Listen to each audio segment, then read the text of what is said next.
A partir de este momento, los invitamos a unirnos en torno a la belleza, cultura, el conocimiento y la educación. Un minuto con las artes.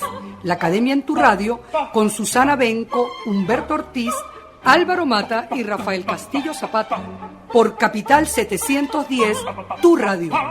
Buenos días, amigos de Radio Capital 710 AM. Bienvenidos una vez más a su programa Un Minuto con las Artes, la Academia en tu Radio. Esta mañana estaremos acompañándoles Nelson Rojas en el control, edición y montaje, Jorge Duque en la producción y coordinación de la estación, Valentina Graciani en la producción del programa y frente al micrófono Susana Benco, Humberto Ortiz, Rafael Castillo Zapata y Álvaro Mata, todos bajo la dirección de Radamés Pepe Lebrón.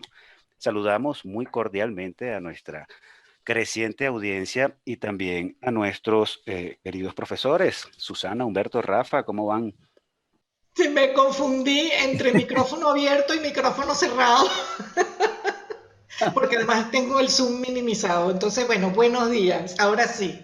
Bueno, buenos días a todos, a mis queridos compañeros y a la audiencia que, como dice Álvaro, crece y florece. Y bueno, tenemos otra nueva jornada de alegría compartida y de muchas enseñanzas seguramente con nuestro invitado de hoy. Así es, y ese entrevistado de la mañana de hoy se trata nada más y nada menos que de Carlos Medina, un escultor con una trayectoria de más de 45 años y con un trabajo que ha presentado en más de 20 países. Medina nació en Barquisimeto y se graduó en la Escuela de Artes Visuales de Caracas en el año 75 y 2 años más tarde se instala en Carrara, Italia, donde explora nuevos materiales, practica técnicas superiores de tallado, torneado y también el estudio de nuevas conceptualizaciones sobre el trabajo tridimensional. A su regreso a Venezuela, Medina reanuda la escultura en hierro y acero orientada hacia la escala urbana. Y en las décadas siguientes su trabajo evoluciona hacia lo que él llama lo esencial, y ya hablaremos de eso, interpretando y geometrizando el universo con sus propuestas de fragmentos de lluvias y gotas, neutrinos, cascadas de luz, nubes, ondas expansivas y superficies. Actualmente Carlos Medina vive en París. Bienvenido, Carlos Medina, a Un Minuto con las Artes. Muchísimas gracias, un saludo a la audiencia, a tu distinguida audiencia que cada vez se están sumando más por lo interesante de las entrevistas. Oye, estupendo, Carlos, me encanta que estés aquí con nosotros. Voy a hacer como una presentación también de tu trabajo y de tu trayectoria. Como escultor abstracto geométrico, has proseguido la línea que ha marcado esta tendencia de manera muy consolidada en el panorama del arte venezolano, solo que has tenido interesantes variaciones. Y debo decir que conocí tu obra en los años 80, recuerdo en particular piezas realizadas en hierro, como aquellas, sobre todo estas, en piedra roja, con una calidad textural y de color también muy particulares. Siempre me pareció que ese color era distintivo de tu trabajo en aquel entonces. Las formas también muy atrayentes, formas algunas circulares con elementos y planos internos que conformaban una composición muy dada a funcionar como si fuesen centros de contemplación, algo que es muy propio de la circularidad. Y bueno, estamos hablando de piedra, estamos hablando de volumen, peso, masa, talla, ensamblajes, elementos con los que trabaja un escultor. Ahora, sin olvidar estos principios, hago un salto para ubicarnos ahora en el siglo XXI. Y de la piedra roja pasamos a la transparencia, al blanco, a la plata del metal y con esto pues a una voluntad de trabajar lo frágil, lo aéreo, incluso lo líquido y lo inmaterial. O sea, ya no podemos hablar de materia escultórica en términos como los que mencioné anteriormente. Hay que hablar de espacio. Y esto sucede tanto en salas expositivas, donde has expuesto piezas de diversos formatos y materiales, así como instalaciones, en obras monumentales como las que representan sutilezas como la lluvia, algunas muy contundentes y sólidas, por cierto, como las gotas de la autopista Francisco Fajardo, pero también en círculos o globos transparentes que expusiste en París en el evento Carrelatin que pudiste desplegar en los jardines de ese lugar maravilloso hace 3 años.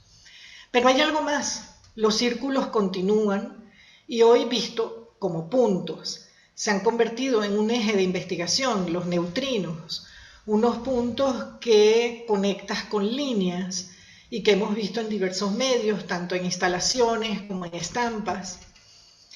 Y con ello conectas el arte con la ciencia, con la física. He buscado el concepto de neutrino de manera muy sintética. Diré que se define como unas partículas subatómicas muy elementales de masa muy pequeña. O sea, coincide, hay una correspondencia entre lo mínimo y esa esencia, o esa búsqueda de la esencia, de lo esencial.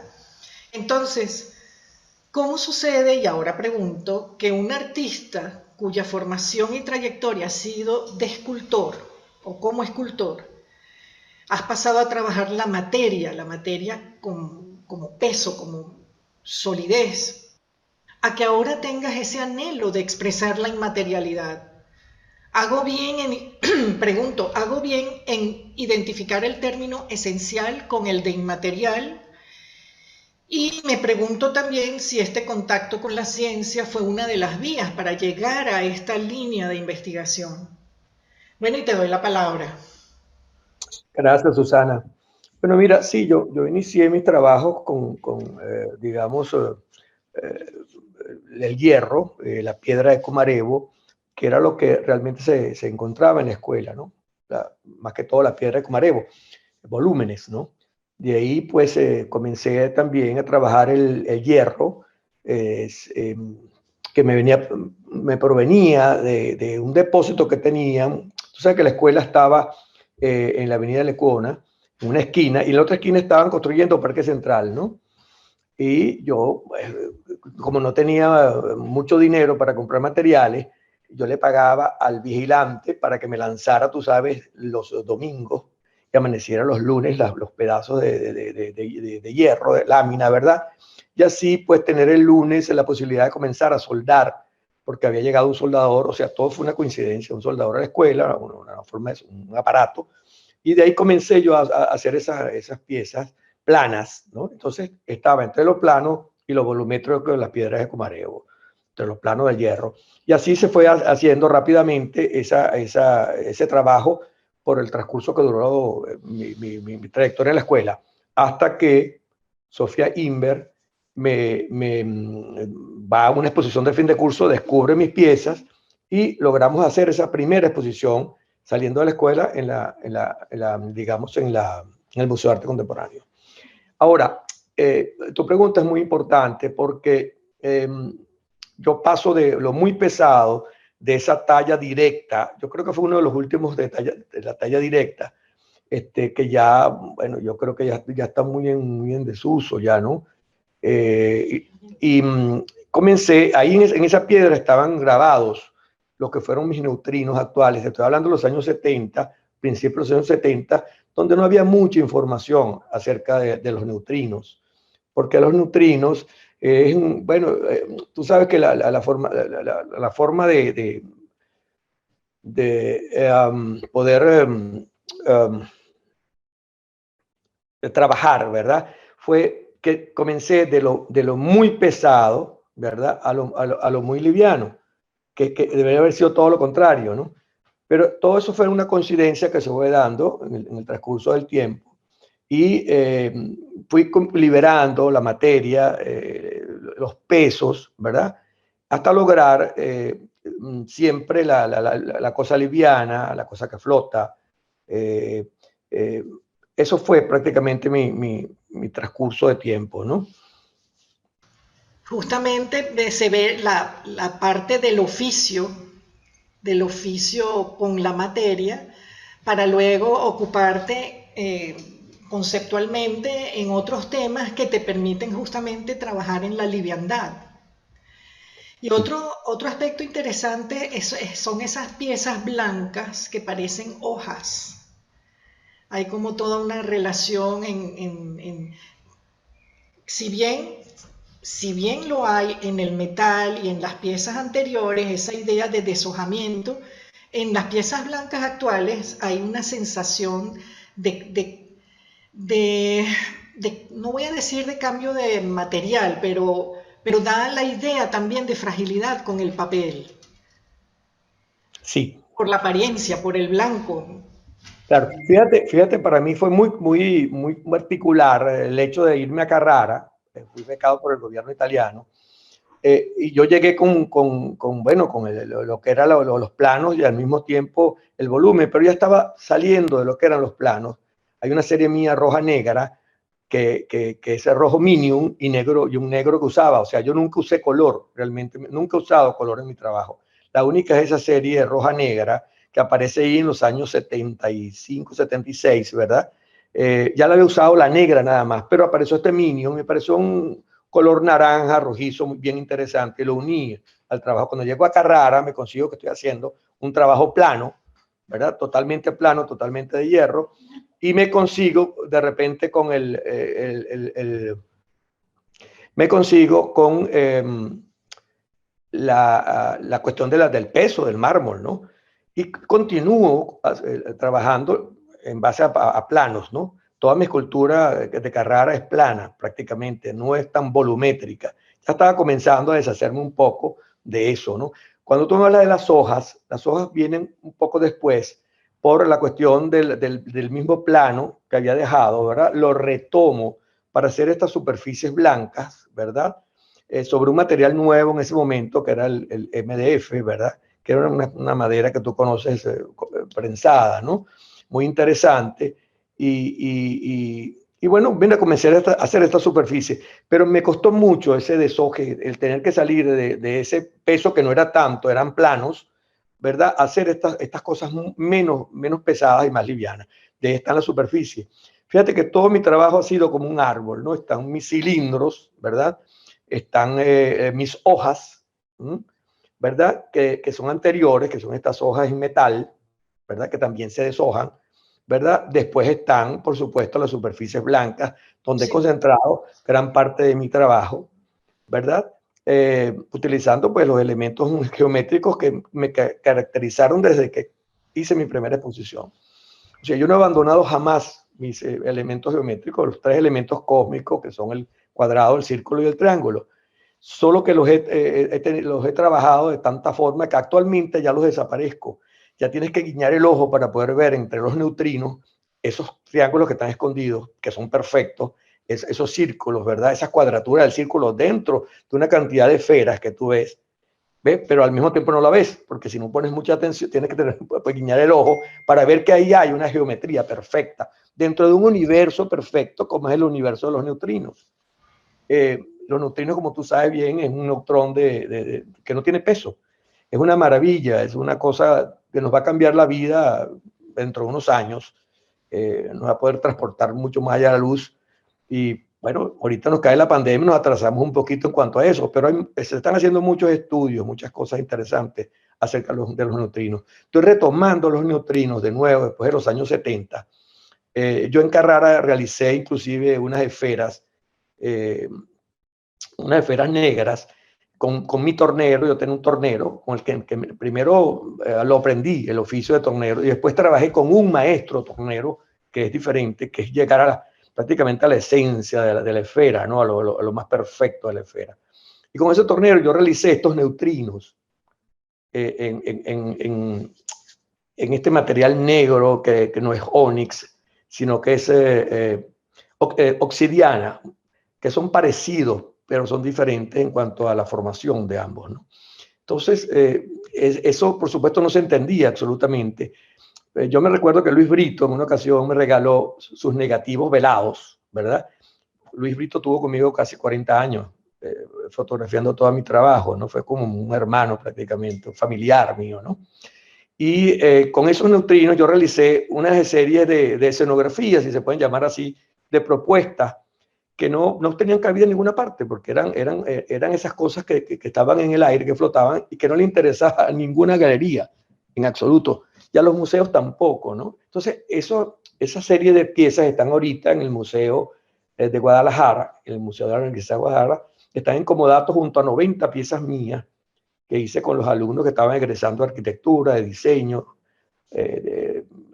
bueno, y ahí se quedaron, ahí están en custodia y los prestan a ciertos museos de México, ¿no? Que los piden. Y bueno, mira, todo eso se ha basado en el mismo principio del triángulo, del cuadrado, del círculo. Entonces, que del círculo sale pues el cilindro, sale la conicidad, salen las gotas. O sea, todo ha sido en base a la geometría purista de esos elementos geométricos. Por eso ya la escultura, yo no la nombro, porque a mí me dicen, tú eres escultor, le digo algunas veces, le digo yo, porque es verdad, ya la escultura no es tal cosa para mí, pues. Ya para mí es ese espacio que te habla, con estos neutrinos que están a lo largo de la sala, en esta exposición que acabo de realizar en Miami, en Ascaso, donde están arriba y de los lados está una parte de superficie blanca, ¿verdad? Y todo un conjunto de piezas de neutrinos realizadas en diferentes materiales y con diferentes técnicas. Unas técnicas bastante avanzadas, de las cuales estoy sumamente contento. De eso, Carlos, vamos a hablar de esa exposición en Miami recientemente inaugurada al regreso de este tema musical. Se trata de Summertime con la gran Ella Fitzgerald. Ya regresamos. Regresamos, amigos oyentes, después de estos compromisos comerciales y de este tema musical, Summertime con Ella Fitzgerald, en nuestra conversación con Carlos Medina, con el que dicen que es escultor según él mismo, ¿no? Susana, retomamos contigo la conversa con Carlos. Oye, me quedó una idea pendiente de lo que conversó Carlos hace un ratito sobre el tema del peso. Y es que precisamente me estoy dando cuenta, oyéndolo más bien, que una cosa es el peso material y otra cosa es el peso visual. Entonces, entiendo que incluso trabajando con materiales sólidos, como lo has hecho anteriormente, de todas maneras hay un tema de ligereza, a pesar de que nosotros visualmente sentimos un peso por el material. Era ese detalle que me pareció, yo ahorita como estoy precisamente trabajando apreciación visual, bueno, esa distinción me viene muy bien, ¿no? A Sí. ver qué... Y mira, la concepción del peso es muy importante, de la mancha, ¿verdad? De la cosa que se ve ahí, pesada, fuerte, sólida. Yo tuve siempre problemas con el rollo de las bases, las eliminé totalmente después que aprendí pues la lección de Brancusi, que ya no había nada que hacer por ahí al respecto porque ya le había solucionado la integridad de la base a la escultura. Y de pasar de ese peso de toneladas, ¿verdad? De esa solidez tan fuerte, a pasar al neutrino que no pesa, ¿verdad? Ha sido un cambio bastante fuerte, pero en un periplo de muchos años. O sea, no ha sido fácil pues llevar eso, como tampoco me fue fácil lo que te conté de Carrara, ¿verdad? De ir a lo plano al volumen. Entonces, para mí eso ha sido mi vida y ha sido mi consecuencia de estudiar, ¿verdad? Todo ese tipo de cosas para no repetir o no repetir otras cosas que se han hecho ya. Entonces, fíjate, mi curiosidad siempre basó en ver cómo la escultura ha evolucionado desde los primeros tiempos hasta ahora, cómo se representaban los espacios con manchas sugeridas que estaban ahí, ¿no? Pero que no había, no puede ser, debe haber la gravedad, debe existir otra cosa, debo poder flotar ese volumen, y por ahí los tiros no iban por otro lado. Era sencillamente buscar la materia, ¿verdad?, que me sirviese para solucionar el problema del peso físico y convertirlo en un peso, como dices tú, espacial. Ahora yo siento que el espacio me habla, ¿verdad? Yo no siento que estoy colocando un peso en el espacio ahí, una cosa ahí que no se mueve o que algunas veces tienes que, un manipulable, pues moverlo.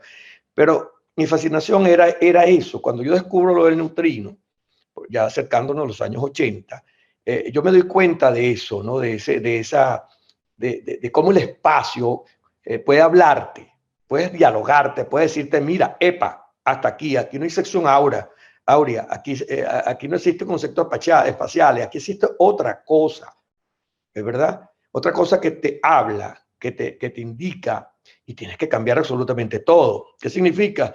Bueno, mira, irme a materiales ultra ligeros, ¿verdad? Que la gente son cotidianos de muchas personas, ¿verdad? De muchos artistas, y abandonarlos porque no tenían sentido para lo que estaba tratando de proponer. Entonces, claro, me consigo con esta realidad y digo, ya voy a dejar un poco ya esto, pero ya las superficies blancas cumplieron un rol, siguen cumpliéndolo, por supuesto, pero lo voy llevando cada vez a la nada, ¿no? Pero me interesa mucho el problema del neutrino, de esa fuerza que puede tener en el espacio, y que te dice y te indica que ahí existe algo más allá de él. Y de eso se trata mi último trabajo. Pasar de eso que tú hablas, de ese peso físico, por eso ya no me llamo escultor, ¿verdad? Y te lo digo con mucha honestidad, porque también conozco a muchos artistas que ya no son escultores, ya están metidos dentro de otro campo, sin ser físicos y sin saber de física, por supuesto, sin ser un abanderado de la física. Estamos entendiendo, por ejemplo, la vibración que tuvo Soto en la pintura, ¿verdad? Cómo puso a vibrar el neoplasticismo de Mondrian. Y bueno, mira, de ahí he tomado elementos como un nylon que se consigue en cualquier parte del mundo, como hizo Soto, una ferretería, tú consigues un nylon, por Dios. ¿Ah? Tú consigues elementos que no te puedo decir ahora que estoy poniendo a flotar, ¿verdad? Porque son tan comunes que a mí me da hasta pena decirlos, ¿no? Dentro de 10 años te diré, te los contaré. Ahora lo estoy experimentando, ahora estoy disfrutando muchísimo de ello. Son piezas, son elementos inmateriales que tienen un volumen, como tú lo dices, físico, pero que no pesan. Igual que los neutrinos. O sea, es toda una concepción, ¿verdad?, del universo llevado al espacio humano, a nuestro espacio, a nuestros parques, a nuestras salas de exposiciones. Es esa concepción, ¿no? Donde para mí es mucho más fácil el espacio de una galería, así sea inmensamente grande, que mientras más grande mejor, ¿verdad? Para yo poder, con una simple línea y un simple neutrino, una esfera, disfrutar de todo ese espacio, ¿verdad? Y hacerlo como quiero. Yo me acuerdo mucho de Gianni Colombo, la obra de Gianni Colombo, aquellas cosas elásticas, los espacios elásticos. Y he utilizado elásticas sabiendo que tengo que suplantarlas después, porque la elástica, tú sabes muy bien, que desaparece, ¿no? O sea, se vuelve nada, ¿no? Se estira, ¿no? Demasiado. Entonces, ya he pensado en materiales para sustituirlo, materiales divinos, exquisitos que existen, y que son hilos egipcios y las cosas que duran, pues, como duran las momias, pues, ahí, en el tiempo, ¿no? Cuando las amarras. Entonces, hay toda una serie de materiales que condicionan, ¿verdad? Lo que estoy haciendo ahora, que no son ya ni los mármoles, afortunadamente. Aquí estoy, tú me ves aquí sentado, pero estoy con unas almohadas detrás porque realmente, pues, el físico, poco a poco, la materia física te va mermando, pues, las posibilidades, ¿no? Y eso lo sabes tú por los escultores, pues, como Chillida, como Narváez, el mismo Narváez, ¿verdad? Con la absorción de ese carbonato de calcio, que es la piedra de comareo, que es tan peligroso algunas veces cuando tiene componentes de cemento, porque es una piedra que la hacen para el cemento, la calcárea, ¿no? Entonces, yo he ido aligerando no solamente eso por mi condición física, ¿verdad? Sino también por necesidad. Es una necesidad, digamos, plástica, estética, de solucionar esos espacios. Entonces, para mí, la limpieza, la pulcritud en un gran espacio, en una gran sala blanca, ¿verdad? O en una gran sala negra con un neutrino blanco atravesando aquello, va más allá del concepto espacial de Fontana, pues que era una abertura, ¿no? Es el espacio, hay un enorme espacio que tú lo vuelves tuyo, lo vuelves eso, lo vuelves lo que es, un espacio físico divino, sabroso, inmenso, una inmensidad, con unos cuantos elementos que están ahí flotando. Entonces, yo no diría que es un minimalismo, va mucho más allá del minimalismo y va mucho más allá de lo que llamamos contemporaneidad, va mucho más allá. Yo creo que va a los postcontemporáneos, a la cosa. Pero todo eso, por supuesto, viene de un trabajo pesado que se ha ido, pues, llevando a esto. a eso que tú describes como volumen pesado, ¿verdad? Y ese volumen y físico, y ese volumen que a pesar de ser físico, muy pequeño, puede ser totalmente diferente y mucho más contemporáneo. Entonces, explícame tú cómo todavía se siguen haciendo esculturas, por cierto, esculturas que ya se realizaron en unos formatos gigantescos. Entonces dice, ok, es muy bella la pieza, el volumen inmenso en una plaza, pero esa forma ya se hizo, ya se realizó, ya fue realizada con anterioridad por varios artistas que existieron. Entonces tú dices, bueno, ya eso no es lo mío, ya yo no concibo ese volumen enorme porque ya yo lo conozco pequeño. Entonces siempre hemos ido de lo grande, lo inmensamente grande, ¿verdad? A lo más grande, cuando deberíamos ir de lo inmensamente chiquito, ¿verdad? Hacia lo grande. O sea, hemos invertido absolutamente todo. ¿Tú te imaginas lo maravilloso que hubiésemos sido si hubiésemos invertido eso? Ahí está la teoría de las esferas, que te habla mucho de esas cosas. Y uno tiene que pensar en eso, en pensar razonar. El arte para mí es eso, es pensar, es razonar, es simplificar. Bueno, es eso, pues. No puede ser repetir ya lo que se hizo en la historia del peso, de los volúmenes pesados en la sala. Ya yo no puedo ver eso, ya yo no voy a inclusive ese tipo de exposiciones. Ya voy a cosas donde lo mínimo, donde está lo mínimo, donde está lo que tiene que estar en un espacio, ¿verdad? Lo que realmente te anima a decir, wow, otra cosa. Esto es absolutamente otra cuestión. Sí, permite, porque yo quería como agarrar un caminito que sugeriste, que estás haciendo, tu hermosa reflexión que estás haciendo sobre tu trabajo y sobre el arte en general.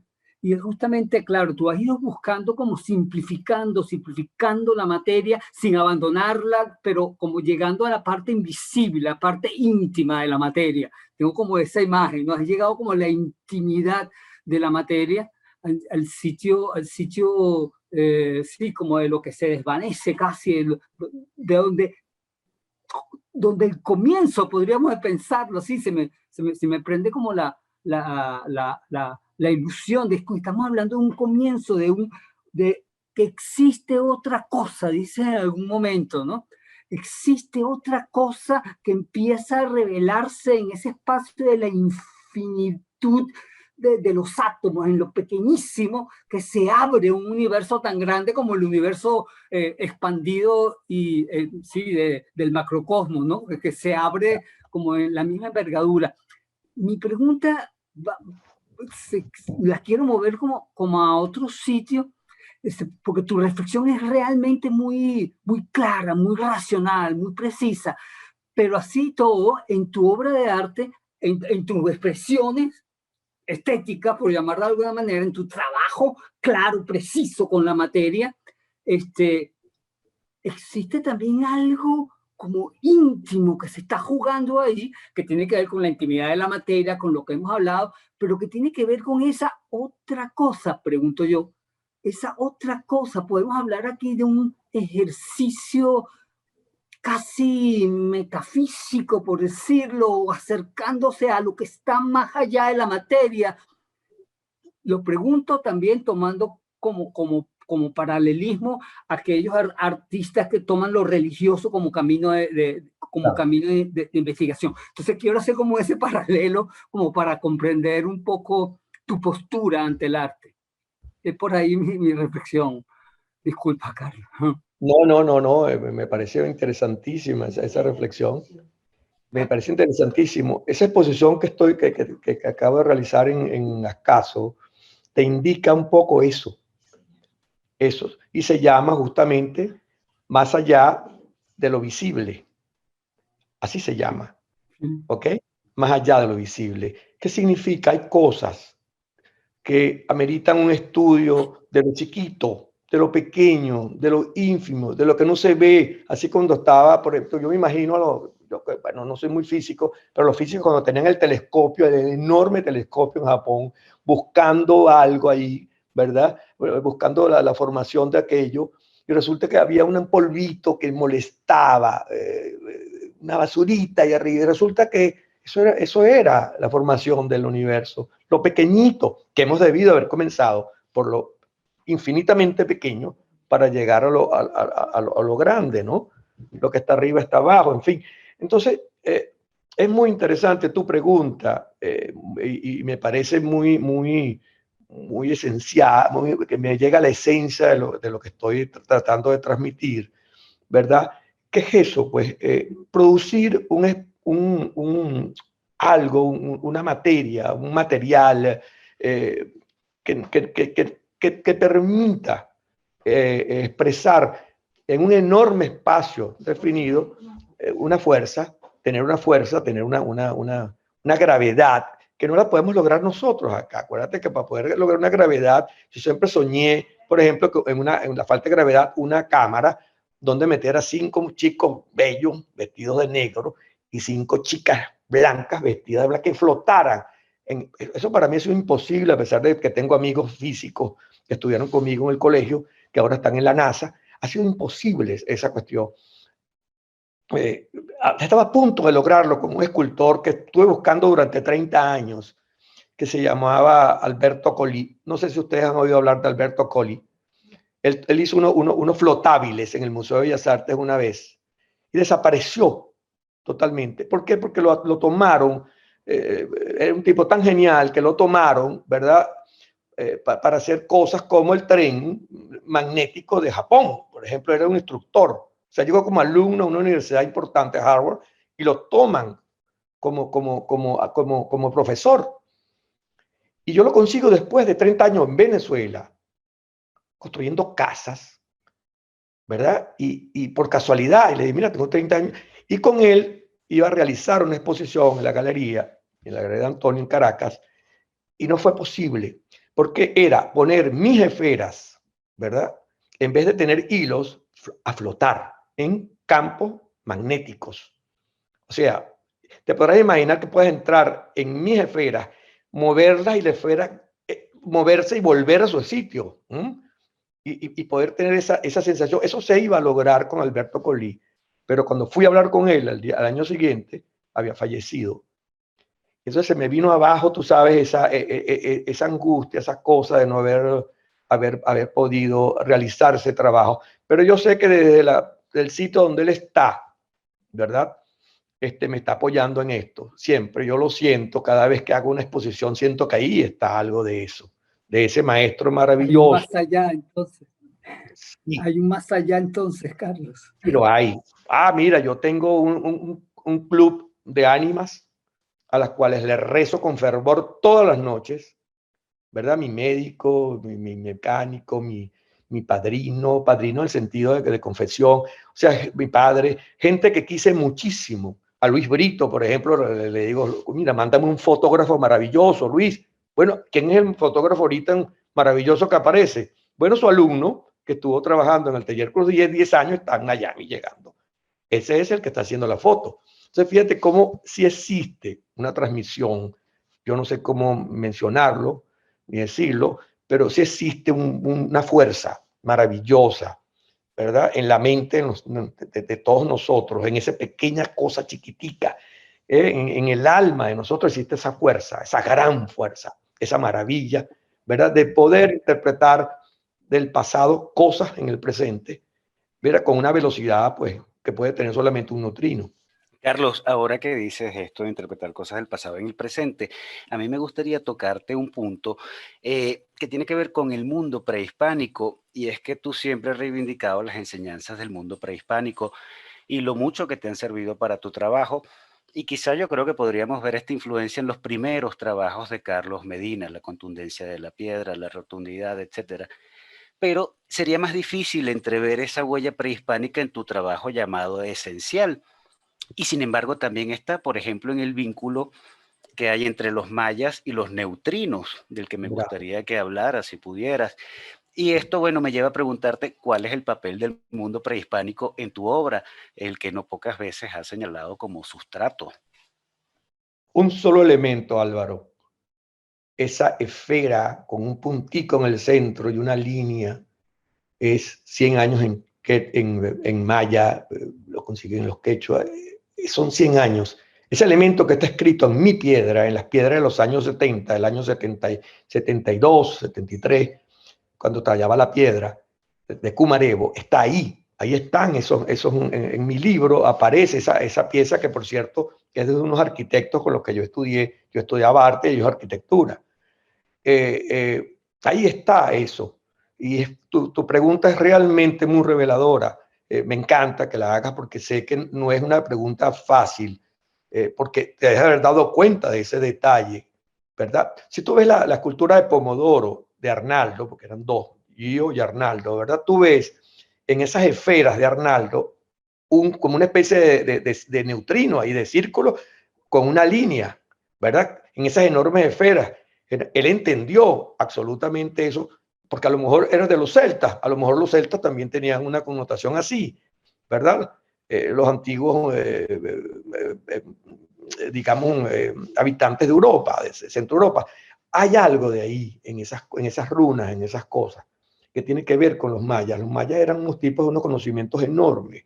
Yo no sé si era que pasaban por allá, por el estrecho este de Bering, yo no sé qué pasó, pero era una maravilla, pues, tener esa cosmografía de los como la cosmonauta que eran esos señores. Yo cuando visité México, bueno, y veía aquellas cosas, aquellas pirámides, decía, wow. Entonces sí hay realmente, con mis búsquedas en Latinoamérica, en nuestras culturas primogenias, hay algo, por supuesto que sí. Me las estuve estudiando muy a fondo. Y esa serie roja-negra de los años 70 tiene que ver, por ejemplo, donde vas, Machu Picchu, ahí vas a ver ese elemento en esa pequeña escultura. En varias piezas que realicé, que fueron pocas, no fueron muchas, porque realmente no me interesaba ya esa recopilación del mundo prehispánico, sino la esencia del mundo prehispánico, que era eso a lo que te estás refiriendo actualmente. Bravo. Estupendo, la verdad, Carlos. que estoy muy, muy feliz de que hayas Gracias hecho por esa respuesta. Rafa, cerramos contigo.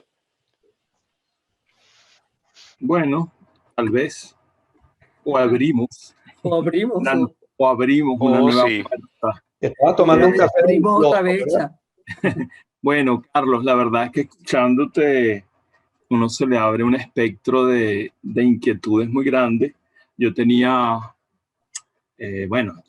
varias preguntas como puestas aquí en la mano después de haber investigado un poquito sobre tu trabajo para este encuentro. Y bueno, a medida que vas hablando, vas como contestando esas preguntas y bueno, al final me quedo con que me has respondido casi todo, ¿verdad? Pero voy a aprovechar algo que dijiste allí o algo que se ha percibido y creo que los radioescuchas también lo han percibido en tu conversación y que ha ocurrido también con otros artistas que hemos invitado a nuestro programa, que es que los artistas realmente son grandes investigadores. Es decir, que hay una gran experiencia, digamos, de investigación no solamente tecnológica, material, sino que hay también una profunda reflexión filosófica sosteniendo el trabajo que parece meramente mecánico o matérico, ¿verdad? Entonces, digamos que la pregunta de Humberto te arrastró hacia esa dimensión de la relación con algo que está ya más allá de la materia. Y yo quería quizás preguntarte un poco, me acordé mientras los oí hablar de eso, de que una vez, si no me equivoco, Duchamp dijo que él había abandonado la pintura porque había una larga tradición de pensar que los pintores eran incultos, que los pintores no leían, que los pintores no tenían formación intelectual, sino que eran meros, digamos, expresionistas, apasionados, sensibles de una relación con el color, con las materias en el plano, etcétera, etcétera. Y él decidió que quería hacer otra cosa, investigar. O sea, hay algo ahí en contacto con esa racionalidad de la concepción del arte en Duchamp, que podría estar muy cerca también de tus experiencias, en la que se pone en evidencia que el artista, y tú eres un caso ejemplar, el artista realmente un pensador, pues el artista es un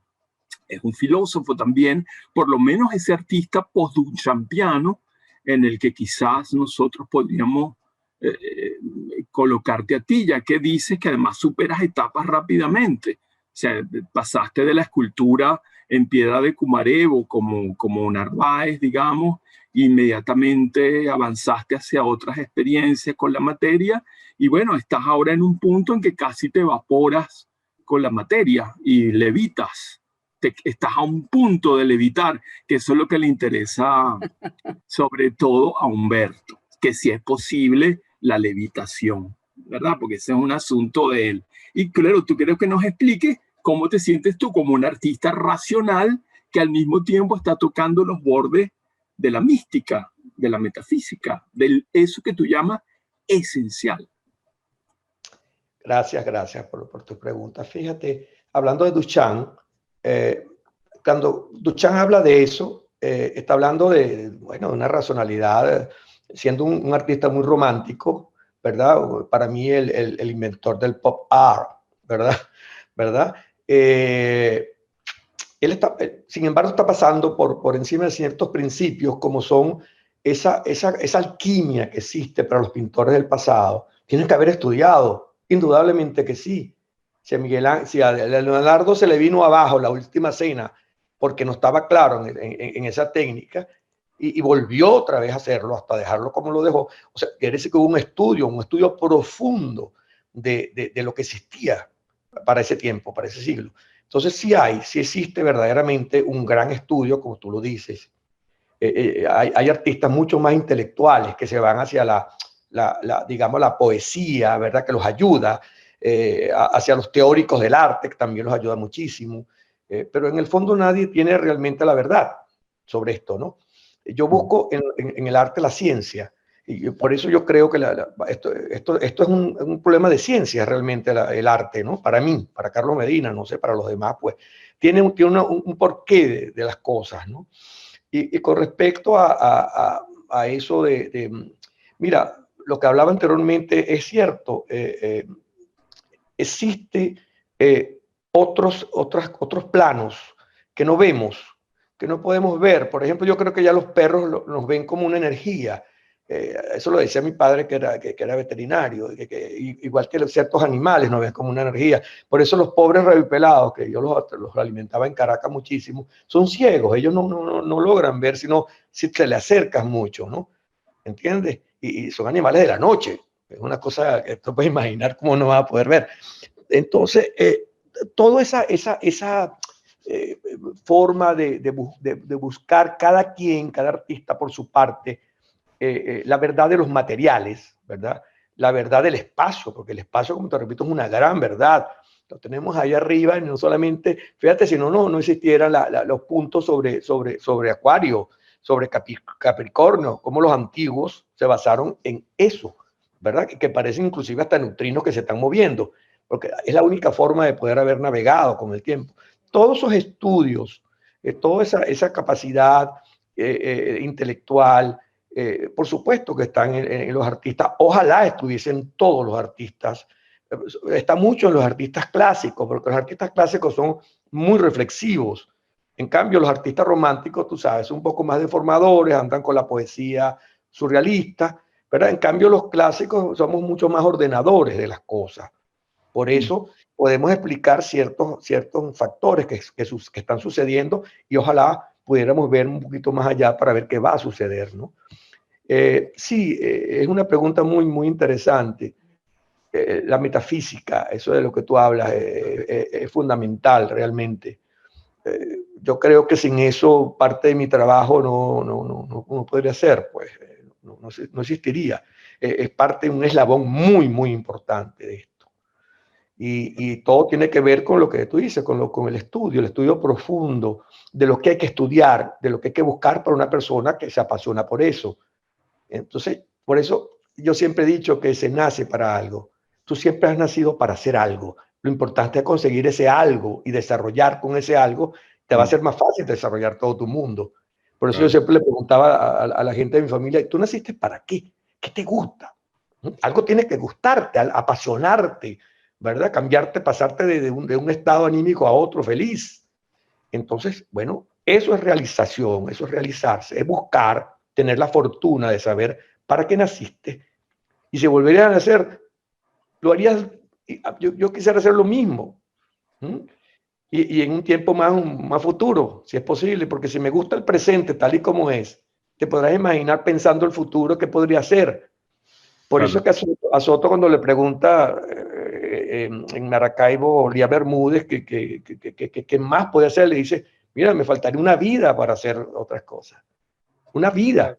Y es cierto, esa reflexión es muy cierta. Pues. Entonces, claro. Uno va poco a poco, como va con la pandemia, pues llevándola, se pone la vacuna con temor, sabiendo si la vacuna te va a dar un chip, un mini chip ahí metido. Uno no sabe esas cosas, pues, ¿entiendes? Pero sin embargo, tú sabes que eso no es el principio ni el fin de nada, sino el comienzo de grandes cosas, de buenas cosas. ¿Okay? Bueno. Y estar centrado en eso ha sido parte de mi trabajo. Y eso claro. Es una enseñanza buenísima que, bueno, podemos sacar en consecuencia de todo lo que hemos escuchado esta mañana, como si fuera como una especie de moraleja, vamos a decirlo así. Es que, bueno, lo que tú has demostrado aquí, lo que acabas de decir ahora es que si la felicidad existe, estás muy cerca de alcanzarla. O sea, por la satisfacción con la que vives, produciendo lo que produces. Y eso me parece que es un privilegio que no todos pueden mostrar. Entonces, bueno, da una gran alegría que eso exista. Sí, el tiempo de la contemplación es perfecto. Ole. No hay nada como contemplar. Mira, ya yo he llegado a no hacerle ni siquiera un daño a una hormiga, porque sé lo que significa una hormiga. O sea, es ese disfrute por conocer, por contemplar. Eso se ha perdido. Eso se ha perdido muchísimo. Yo me acuerdo cuando salía con el maestro Cruz Diez, que nos sentábamos en un sitio a tomarnos un café o una champañita, una cosa, lo feliz que era contemplando las caracterizaciones de las personas, ¿no? Y te puedo decir que intuía que lo que podía pensar sobre esos personajes que se movían a nuestro alrededor. Entonces, ese mundo contemplativo sabroso, de esa bohemia, por supuesto, francesa, que mucha gente no la toma como una vacación y hay que tomarla como una reflexión. Y eso es muy importante. Reflexionar sobre lo que estás haciendo, sobre lo que vas a hacer, pero en el ahora, en este momento, porque no existe otro momento sino este. El resto, pues, bueno, viene como debe venir. Aristóteles decía que la felicidad estaba en la contemplación, en el acto contemplativo. Esa es la felicidad. Esa misma es la felicidad. Ay, Humberto, te vamos a perder pronto. No, Humberto tiene razón, claro que sí. Eso tiene mucha razón. Carlos, nosotros lamentablemente hemos llegado al final de nuestra conversación en la mañana de hoy. Queríamos agradecerte por habernos acompañado. No, muchísimas gracias a ustedes. Bueno, imagínate qué lujo, qué honor para mí tenerlos acá, a personas tan dotadas, tan maravillosas,